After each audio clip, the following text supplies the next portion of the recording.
In the suffocating darkness of an impregnable prison fortress nestled within a nameless desert expanse, the shriek of metal pierced the air as the massive cell door groaned open. Two guards, clad in silver-gray uniforms, dragged a man across the frigid corridor. His feet left streaks of crimson blood on the concrete floor, his hands bound tightly behind him with steel cuffs thick enough to restrain a feral beast. His tattered clothes, soaked in sweat and caked with sand, clung to his gaunt frame. He didn't resist, didn't groan, just moved with the sluggish gait of a man long since broken. "Stinks worse than the last batch," muttered an older guard named Harris, wrinkling his nose as if the coppery tang of blood was an unbearable assault. "Not it, he's human," replied the younger guard, Evans, his voice trembling slightly, but laced with a forced chuckle to mask his unease. Behind them stood the warden, a hulking figure named Carver, his face chiseled like granite. He snorted with contempt. "Human? You call that human?" He jabbed a finger toward the prisoner, his eyes glinting with disdain. "That's a beast wearing a man's skin, nothing more." The cell door slammed shut with a deafening clang, sealing the man inside a chamber of thick, seamless steel. Evans lingered for a moment, his gaze fixed on the motionless figure sprawled on the floor. Something about him sent a chill down the young guard's spine, not his silence, not his haggard appearance, but his skin. Crisscrossed with old scars and interwoven with strange, deliberate lines, it was as if someone had etched a language of death onto his flesh. Evans couldn't tear his eyes from the surveillance screen in the control room. The pale green glow of the security camera bathed his face, accentuating his wide, astonished eyes and the tension he couldn't hide. The prisoner sat there, still as a statue forsaken by time, his breathing steady yet slow, each inhale and exhale measured with uncanny precision. There was no tremble, no hint of the panic or exhaustion Evans had come to expect from other inmates. Those men, when thrown into their cells, would howl like caged animals, pound the steel walls until their knuckles bled, or kneel in tearful pleas for mercy. But this man was different. He sat in silence, as if the darkness and the forced steel walls weren't a prison, but a stage he'd chosen to step onto. He leaned closer, his nose nearly brushing the grainy screen, straining to see through the cheap camera's static haze. Something about the man made the hairs on Evans' neck stand on end, a primal unease creeping from the depths of his subconscious. It wasn't just the silence, though that alone was strange enough. It was his skin. In the faint glow of the fluorescent bulb above the cell, the prisoner's bare flesh revealed a tapestry of ancient scars, a map of pain and violence spanning years. But it wasn't only scars. Interspersed among the deep gashes and puckered patches were odd markings, straight, methodical slashes arranged in rows with terrifying precision, as if they weren't the product of chaos or madness, but a deliberate system. Evans squinted, trying to count them. One row of 5 marks, then a second with 10, then a third. He stopped when he realized the tally exceeded 30 in just the small patch the camera captured. His heart raced, a chaotic rhythm clashing with the eerie calm of the man on the screen. He'd seen similar marks before in his 3 years at this prison. Desperate inmates would scratch tallies into the walls with their nails or dull metal scraps, counting the days of their captivity, a fragile lifeline to the hope that time still flowed and freedom lingered somewhere ahead. But these were different. They bore no trace of longing or desperation. They were sharp, uniform, carved with a precise tool, perhaps a blade, and most chillingly, they adorned his flesh, not the walls. This wasn't a count of days. It was a count of something else, something that twisted Evans' stomach into knots. He wondered if he was overreacting. 3 years in this hellhole had taught him that the mind could play tricks, turning the mundane into nightmares born of boredom and stress. But then he recalled the tales he'd heard from veteran guards, men who'd quit this job with hollow eyes and trembling voices. They spoke of prisoners who weren't quite human, not just dangerous, but carrying something beyond the realm of mere criminality. Evans had never fully believed those stories. They were spun during long nights over cold coffee, amid raspy laughter and cheap cigarette smoke, sounding more like time-killing fabrications than truth. Yet now, watching this man on the screen, doubt gnawed at him. Those marks stirred a hazy memory from his days as a raw recruit in the military before he'd traded combat boots for a guard's uniform. One night by a campfire on a desolate borderland, an old sergeant nicknamed Old Ghoul for his scarred face and harsh demeanor had spoken of war's phantoms. Not regular soldiers who fell to gunfire and explosions, but others, demons forged in shadow, elite warriors so refined they transcended humanity. Old Ghoul claimed these men didn't log their kills on paper or medals. They carved them into their own bodies, each slash a life taken, a cold reminder of what they'd become. Evans had laughed then, dismissing it as the exaggerated yarn of a drunk old man. But now, staring at the rows of marks on the prisoner's skin, a shiver raced down his spine. He counted again, slower this time, fighting to stay calm. 1 row, 2, 3. The number surpassed 70 before he gave up, not from fatigue, but because his hands began to shake uncontrollably. Sweat beaded on his palms, seeping into his silver-gray uniform and leaving damp, uncomfortable stains. If each mark represented a life, this man had killed more people than Evans had ever met in his entire existence. The thought choked him, the air in the control room turning thick and oppressive. This wasn't an ordinary criminal no-drug runner, no spree killer caught in a blood-drunk frenzy. This was something bigger, darker, something he hadn't been trained to face. Evans turned to Harris, who sat a few steps away, sipping cold coffee and muttering about the endless night shift. "We need to move him," he whispered, his voice taut, nearly breaking. Harris raised an eyebrow, his tired eyes narrowing with skepticism. "What? What's got you so rattled?" "He's not a normal prisoner," Evans replied, his voice quivering but resolute. He pointed at the screen, where the man sat motionless, his blank eyes staring into the void, as if he could sense Evans' gaze through the camera lens. "He's a living scythe. A killer who doesn't just take lives, he counts them." Harris set his coffee down, his gaze shifting from doubt to curiosity. He stood and approached the screen, and for a moment, Evans saw the veteran guard's face harden.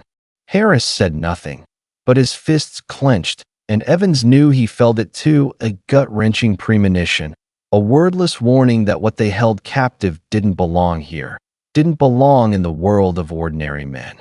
The man on the screen didn't move, but in his stillness, he seemed to mock them hunters who hadn't yet realized they'd become the hunted. The marks on his skin weren't mere relics of the past. They were a promise, a declaration that anyone who dared confront him would be the next tally in his horrifying ledger. Evans swallowed hard, a phantom hand tightening around his throat. He knew, whatever they did next, this nightmare had only just begun. Before Harris could respond to Evans' warning, the lights in the control room flickered. A brief, sharp whine erupted from the electrical system, as if something had siphoned the facility's power dry. Then darkness swallowed everything. Alarms blared, slicing through the silence with shrill, piercing wails that clawed at their eardrums. Evans flinched, his hands instinctively gripping the edge of the console, while Harris spat a muffled curse, his voice lost in the cacophony. The automatic lockdown engaged a cascade of metallic clangs echoing from afar as every door in the prison sealed shut. This was the cutting-edge security Carver always bragged about, an unbreachable fortress with double-layered steel walls, bomb-proof doors, and a web of cameras and motion sensors blanketing every inch. But now, in the stifling dark broken only by the flickering red glow of emergency lights, it all felt futile. Carver burst into the room as the backup lights sputtered on, his face flushed with fury and dread. His silver-gray uniform was crumpled, sweat streaking down his forehead despite the chill that turned their breath into faint wisps. "What's happening?" he roared, his gravelly voice booming through the radio clipped to his shoulder. Only a chilling static answered, an empty hum that left the three men feeling utterly cut off from the outside world. Then, from the other end of the radio, a panicked voice broke through. "He's gone." It quavered, nearly choking, as if the guard had just witnessed something beyond reason's grasp. Evan's heart pounded so hard he feared it might burst. He glanced at Harris, but the older man stood frozen, eyes locked on the monitor now dimmed to low-light mode. Carver didn't wait. He shoved Evans aside and peered into the camera feed himself. "How the hell did he vanish?" he bellowed, his tone a mix of rage and disbelief. On the screen, the prisoner's cell appeared starkly under the red haze of emergency lights. The steel door remained shut, the lock intact, the walls unmarred by cracks or smudges. Yet the man locked away less than 10 minutes ago was nowhere to be seen. Only an icy void remained, as if he'd never existed. "No way," Harris whispered, his voice barely audible. "No one escapes that cage. No one." But the evidence stared back at them. An empty cell, devoid of any sign of a conventional breakout, no broken locks, no shattered walls, none of the chaos a desperate fugitive would leave. Just a perfect disappearance, as if he'd melted into the air. "Pull up the footage," Carver barked, slamming his fist on the console and sending Harris's coffee cup tipping, black liquid pooling across the floor. Evans scrambled to obey, his trembling fingers fumbling over the keyboard to rewind the recordings. He flipped through angles, the eastern corridor, empty, the auxiliary stairs, deserted, the storage bay, pitch black. Then, in a fleeting moment under the stuttering emergency lights, he saw it a shadow. Not running, not frantic, not the hurried blur of an escapee. The shadow moved deliberately, confidently, like a predator stalking its own domain. It appeared in one frame, then vanished in the next, so swift Evans wondered if it was a trick of the flickering light. Carver clutched the table's edge, his breathing ragged like wind whistling through a crack. "Seal every exit," he growled into the radio, his authoritative tone failing to mask the tremor beneath. "Full lockdown. Now." But as he turned to Evans and Harris, his eyes betrayed something neither had seen before: fear. Not the fear of a warden facing an escapee, but the dread of a man realizing he'd trapped himself with something uncontrollable. "We didn't lock him in," Evans murmured, his voice faltering amid the relentless alarms. "We locked ourselves in with him." No one knew the man's true name. In the system, he didn't exist. No records, no birth certificate, no fingerprints or photos stored in any government database. If he'd ever been a person with an identity, a past, it had been erased, buried beneath layers of encryption even the sharpest spies couldn't unearth. But in the classified program that birthed him, they called him Specter the Phantom. Evans knew that name, not from official files, but from hushed tales swapped among veterans on sleepless nights. Specter wasn't a name shouted aloud, not a boast or a footnote in history books. It was a warning, a ghost haunting those who'd glimpsed the wreckage of his existence. Specter was the product of a clandestine project costing hundreds of billions. A government bid to craft the ultimate weapon, not with machines or nukes, but with flesh and blood. They plucked the finest warriors, the toughest souls, and broke them, reforging them into something no longer human. Men like Specter didn't fight in conventional battles. They were razors slicing through the dark, felling generals, toppling regimes, and erasing armies in a single night without a trace. War, for them, wasn't about troop numbers or firepower. It was an art of precision, and Specter was its master. Then, one day, he vanished. No official report, no funeral, no explanation. One morning, he was simply gone.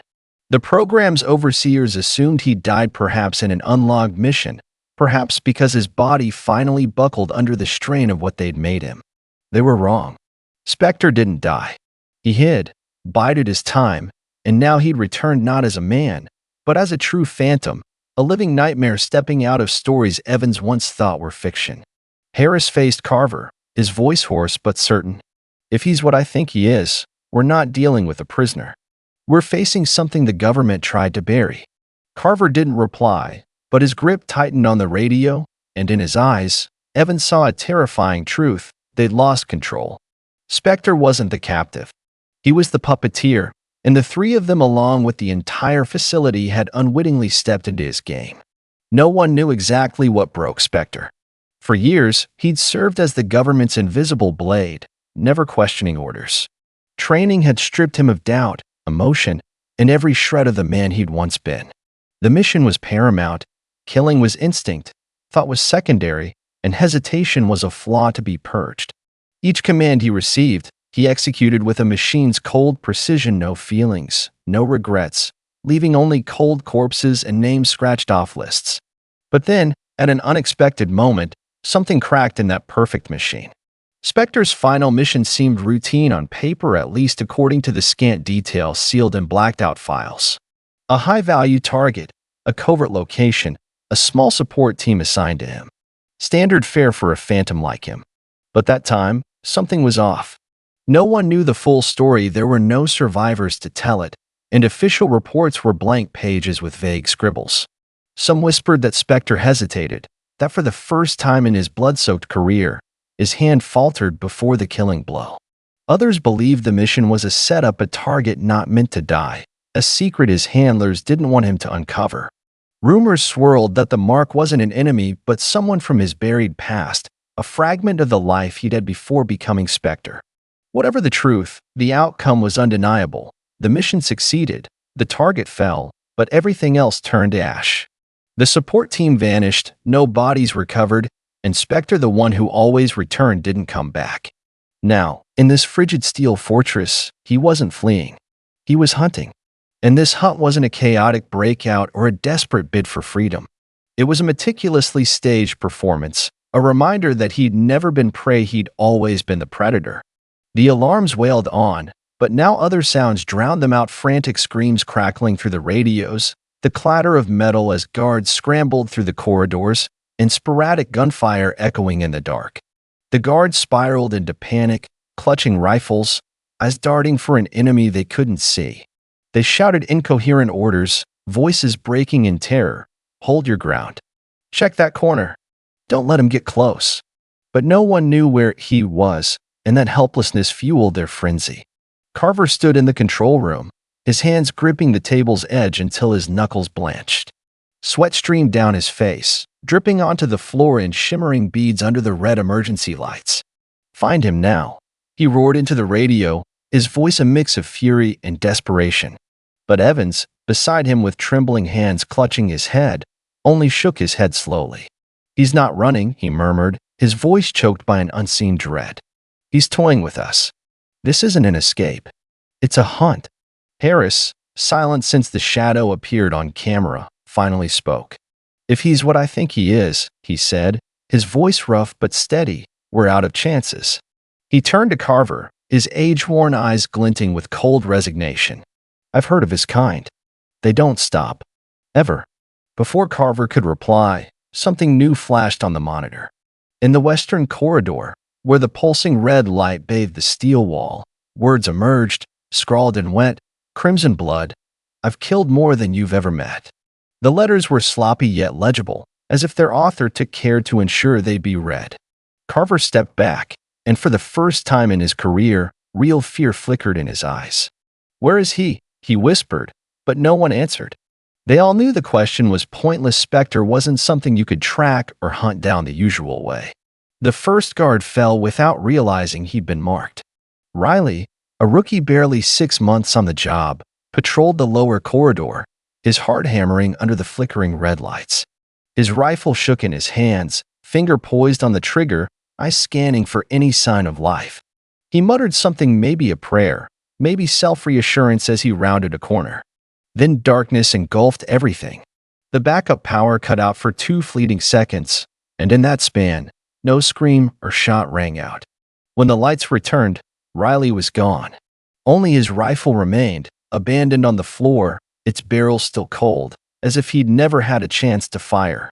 2 other guards, Barnes and Torres, found Riley's body minutes later, just 10 meters away. He lay face down, his neck twisted at an unnatural angle, eyes frozen wide in final terror. His hand still clutched the rifle, fingers stiff on the trigger, But there was no sign of a struggle, no blood splatter, no scuffed footprints, just silent, swift death. Barnes knelt beside the corpse, his trembling hand checking for a pulse he knew wouldn't be there. "How did he whispered, but Torres' scream cut him off over the radio. "He's here. He's picking us off one by one." Panic erupted like wildfire through dry brush. The radios buzzed with overlapping voices, each drenched in fear. "Riley's down. He's on the lower level. He's not human." Carver shouted to regain control, but his voice drowned in the chaos. Guards scattered, some sprinting for the armory, others huddling in small, frantic clusters, rifles aimed at the dark as if that could save them. But they didn't grasp or refuse to accept that Specter wasn't an enemy they could face head-on. He was a shadow, an embodiment of patience and precision, every move calculated to sow terror before delivering the kill. Messages began appearing throughout the facility, as if Specter wanted no one to ignore his presence. In the southern corridor, words were carved deep into a steel door with a razor-sharp blade. "You've locked yourselves in with me." At the med bay, fresh blood streaked the floor in distorted letters. "3 steps behind you." A guard named Jensen read the last one and, in blind panic, spun around, unloading his rifle into the empty dark. Bullets ricocheted off steel, sparks flying, but nothing was there until Jensen stopped firing and an unseen hand clamped around his throat from behind. His scream died before his squad could reach him. Specter didn't need to kill them all himself. He let fear do it for him.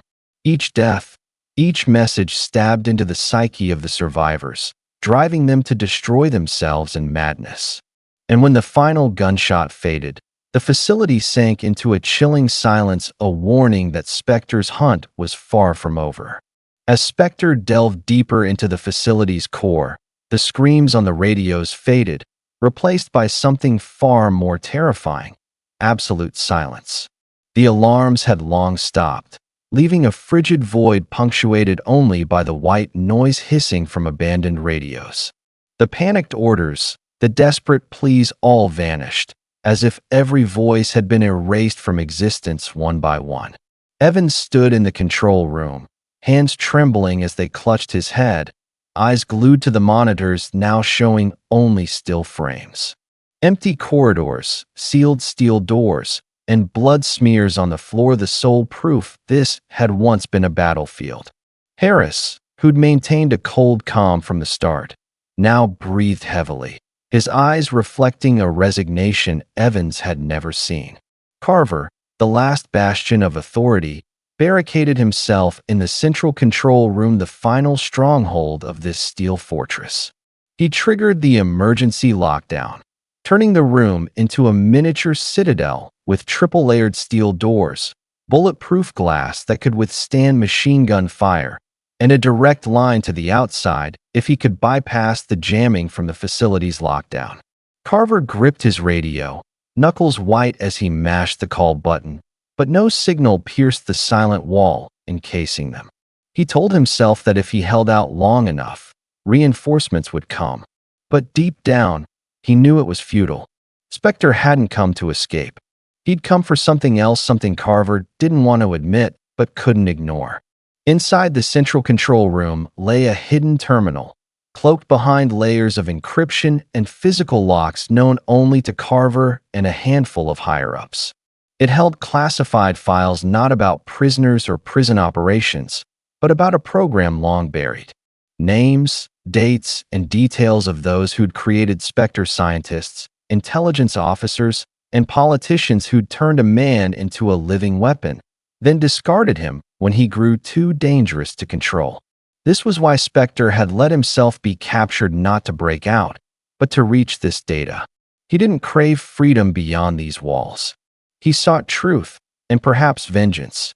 The steel door to the control room shuddered with a faint thud, as if something had brushed it from outside. Carver jolted, yanking his pistol from its holster, finger poised on the trigger. But no further bangs followed. No sounds of assault, just silence. a heavy stillness pressing on his chest like an invisible hand. Then, from the room's shadowed corner, a figure emerged. Specter didn't smash the door or force his way in. He was simply there, as if he'd bypassed every barrier without touching them. The red emergency light glinted off his face, highlighting cold eyes, and the slashes on his skin rows of marks now glistening with sweat and dried blood. Carver stumbled back, his spine slamming into the console, pistol aimed at Specter but shaking uncontrollably. "What do you want?" he yelled, his voice cracking in panic. Specter didn't answer immediately. He stepped toward the terminal, each movement slow and deliberate, as if time held no sway over him. His fingers danced across the keyboard with eerie proficiency, needing no glance or pause. Encryption layers crumbled beneath his touch passwords, firewalls, all useless. He required no tools, no aids, just memory, and perhaps the patience of a man who'd waited years for this moment. The screen flared to life, displaying a list of names, those behind the program, who'd ordered his kills, who'd abandoned him when he was no longer useful. Specter paused, his blank eyes fixed on the display, as if reading his own story. In the faint blue glow reflecting off the screen, Carver saw something flicker across Specter's face, not anger, not pain, but a profound emptiness, as if he'd just realized he'd lost something irretrievable. Specter drew a knife from his belt, its steel blade flashing red in the light. Carver shouted, raising his gun to fire, but before he could pull the trigger, Specter moved too fast to follow. The blade didn't strike Carver. Instead, he turned to the steel panel beside the terminal, carving a message with the care of a man penning his last will. "I am your beginning." The letters were deep and sharp, etched with strength and intent, a proclamation not just for Carver, but for all who'd forged him. Carver froze, the pistol now a dead weight in his hand. He wanted to scream, to shoot, but his body refused. Specter turned to him, his icy gaze cutting through the dark. "You should have treated me like a man," he said, his voice low and even, devoid of emotion, yet carrying the weight of judgment itself. Before Carver could react, Specter lunged. The knife sliced through the air, swift and precise, piercing Carver's chest in a clean thrust. He didn't scream. Blood sprayed, soaking the console, and his body slid to the floor, eyes wide in final horror. Specter didn't spare him another glance. He returned to the terminal, fingers skimming the keys to erase all traces of his access. Then he stepped out, leaving the steel door ajar, a taunting invitation to any survivors. In the room, now filled only with Carver's fading breaths, the carved words glowed under the red light, a promise, a curse, an undeniable truth. Specter didn't linger. He glided through the empty corridors, footsteps light as a shadow, leaving no sound or mark. He knew the remaining guards cowered in hidden corners, clutching rifles, praying the nightmare would end. But they no longer mattered to him. His goal was achieved, the truth exposed, and those behind it would soon learn they couldn't hide forever. As he exited the facility, darkness swallowed his form, leaving the steel fortress in a deathly hush, as if it had never been. As the sun rose, the facility lay in silent ruins. The surviving guards huddled in corners, no longer warriors, but mere survivors of chance. Specter was gone, leaving a final message etched on a wall. "I've killed more than you've ever met," and a fresh mark, his last declaration. Far from there, in a small, unnoticed town, a man sat in a dimly lit bar. He wore a plain jacket, blending into the crowd. The bartender asked, "What's your name?" He hesitated, fingers tracing the rim of his glass. Then he smiled faintly and said, "Call me Elias. But names don't matter." That night, in a quiet motel room, Elias shed his shirt, gazing at the marks on his skin. Most had faded, save one new slash, the final tally, marking the death of Specter, the man he'd been. Knife in hand, he erased the past, cut by cut. By dawn, The marks were gone, and so was Elias, a new man, unbound by blood and steel.